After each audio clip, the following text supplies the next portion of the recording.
Today's video is my 37 weeks pregnancy update. I'm currently 37 weeks and 5 days pregnant. We're 17 days away from our estimated due date of September 24th, and that's just crazy to think that from here, this point onward, basically, she could come anytime. Currently, the baby is the size of a Romaine Heart, and the baby is about 19.1 inches and weighs about 6.3 pounds. I'm not sure, of course, the exact weight of the baby, even though I did have an ultrasound done last week at my OB appointment. The OB didn't want to estimate how much the baby weighs because from her experience, she doesn't want people worrying about whether the baby weighs too little or weighs too much. Everyone's body is different, and she says that your body knows how big of a baby to have and kind of when the baby will come out. Since last week, I've gained a total of 27 pounds in my pregnancy, which I guess is along par with the 25 to 35 pounds of recommended weight to gain.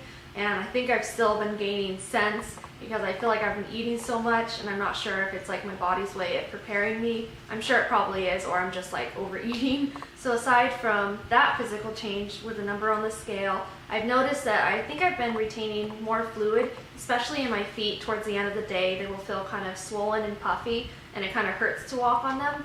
So I think that's why they recommend at the end of the day, try to put up your feet, try to elevate them to get the blood flow back down. But I know that this is still just, another side effect of pregnancy. And also with these physical changes, you're supposed to sleep on your left side. Typically, I like to roll around when I sleep, and I like to sleep on my back, but I really try to avoid sleeping on my back because apparently that puts more pressure on your organs, so the baby gets less nutrients and oxygen and such through the placenta. So try to sleep on your sides. So I try to alternate between my left and my right side. And they also recommend putting a pillow in between your legs to kind of just align your back.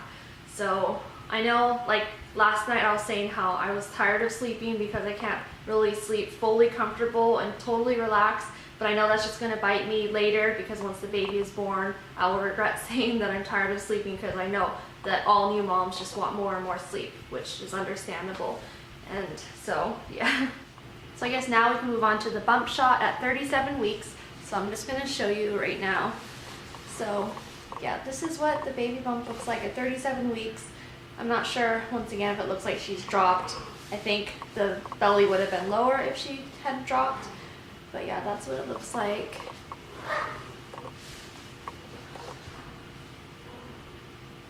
I've been having Braxton Hicks contractions the past at least month or so, and they gradually get a little bit stronger. They're stronger this week, for example, versus last week or the week before, but it's not something that's really painful. So it just feels like your stomach is kind of doing a wave. Your whole stomach will tighten up, and you can tell that it's not the baby kicking because your whole stomach is tight, and that's the main differentiating factor, I think. And also, along with those Braxton Hicks contractions, the baby has been moving a lot more. I know a lot of stuff that I was reading says that as the baby gets bigger and there's less room in the uterus, the baby will be moving less, but I actually found the opposite to be true because I think the baby moves a lot more now. And sometimes when she kicks, it feels like there's a little ball in my stomach, so I don't know if that's the heel of her foot or an elbow. It's kind of hard to differentiate, but yeah, it feels different, I guess. Since I am at 37 weeks, I have packed my hospital bag. I've packed the toiletries side of it, but I haven't packed my clothes because I'm still wearing those maternity clothes. For example, I'll bring some yoga leggings and I'll bring a robe, but I still want to use those items before we go to the hospital. So I hope that by the time I'm in labor, I will have some pregnancy leggings that are available to throw into my bag. For that, because I heard that after labor and when you're discharged from the hospital, you'll still feel about 7 months pregnant. So definitely I want to wear something comfortable. I don't want to overpack the hospital bag, but at the same time I want to have things that may help me in labor. For example, they recommended buying one of those exercise yoga balls, which I did buy one, and it's all inflated and everything, so I may want to bring that to the hospital, but I don't know if that's going to be bulky to bring. I heard that Kaiser has one in the labor and delivery department, but definitely that's not enough because there's no guarantee that you could be able to use it, so I may have to just bring my own. And also the past week or so, I've been thinking about how I want the delivery process to go ideally, or what they call the birth plan, which is actually a sheet of paper that you fill out and you turn in at Kaiser. So the nurses, whoever's on call at that time with the OB doctor and such will know kind of your preferences. So I guess for some of the preferences, I put that I want only my husband to be in the room with me as I'm giving birth. And also, I believe I put that I just want to try the natural way without an epidural. But I was thinking about it the past week, and I think I do want to do an epidural. Maybe when I'm like 5 centimeters dilated or so. I'm not sure how far in advance you're supposed to request it, because I don't want to have it have the epidural too soon and then it wears off while you're pushing, because I've heard stories about that. And also I don't want it too strong where I can't feel anything and I have like all this aftermath. Yeah, I just hope they give me the right amount. So I guess we'll have to play it by ear and see, but I don't think I can do the totally natural medication-free birth. They have other options through like IVs where they would give you other painkillers, but I heard you can't use those within 2 hours of the baby coming out because it will still be in the baby's system and they would have to kind of flush it out of the baby at the time. So I think that's a little more risky too. So yeah, there's just so many options, but I have been thinking about it quite a bit because I think I'm trying to mentally prepare myself for labor. And I know they say like you have all these breathing techniques and you're mentally prepared in a way for labor, but once it actually comes down to it, you forget the techniques and you kind of, things don't go according to your birth plan. So I guess it's just about being flexible and we'll have to see. The past month or so, I've been going to so many of the pregnancy classes. We belong to Kaiser, so my husband and I have been to the newborn care class and the breastfeeding class I went to by myself because I think that he would feel a little bit awkward, and I think in general most of the partners weren't there at that class. And so there was newborn care, there was the breastfeeding class, there was the late pregnancy class, and there was also preparing for labor class. Before going into that class, I wasn't even sure how to swaddle a baby or some like basic holding positions if I want to breastfeed my baby, which I do, and just a lot of like coping with labor skills and different positions you can try.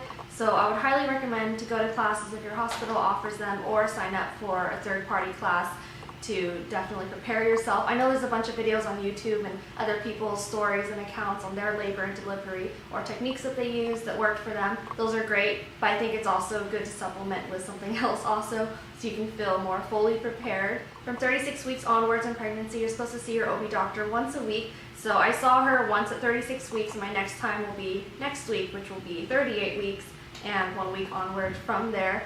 So, and then also at my 36 weeks appointment, I forgot to ask if the baby was head down because I think she may be in a breech position, because I heard that when the baby is head down, you'll feel more pressure, and I guess it just feels different and the bump will look lower. So I don't think I've noticed any physical changes in that regard, and I don't feel too much more pressure than I had already beforehand.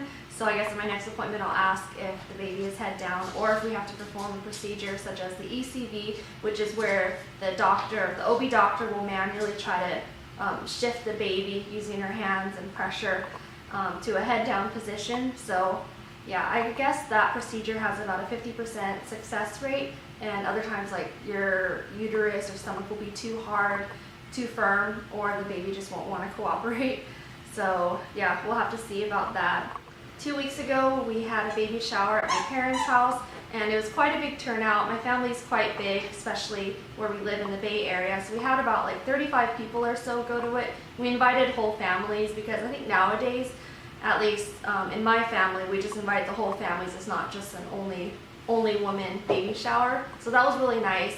We are more than prepared for all of our baby items. We have all the essentials, like we have a stroller, we have a crib, we have an umbrella stroller, we have a diaper supply, we have a ton of clothes, and we have a bunch of play mats when Stella starts to grow up and she can lay on it or also use it for her tummy time and such. So yeah, those will have to wait a little bit to use, but I think we're pretty well stocked. And so I think that should do it for today's 37 weeks pregnancy update video. This may or may not be my last one depending on when Stella decides to arrive in the world, but and actually currently now she is having hiccups. It's another thing I forgot to talk about in the video, that she's been having more hiccups lately, and it kind of feels like the hiccups are below my belly button, so I don't know if that's an indicator that she may be head down, but like I said, I'll have to see next week at my OB appointment what the doctor thinks. But anyways, thanks for watching, and I'll see you in my next video.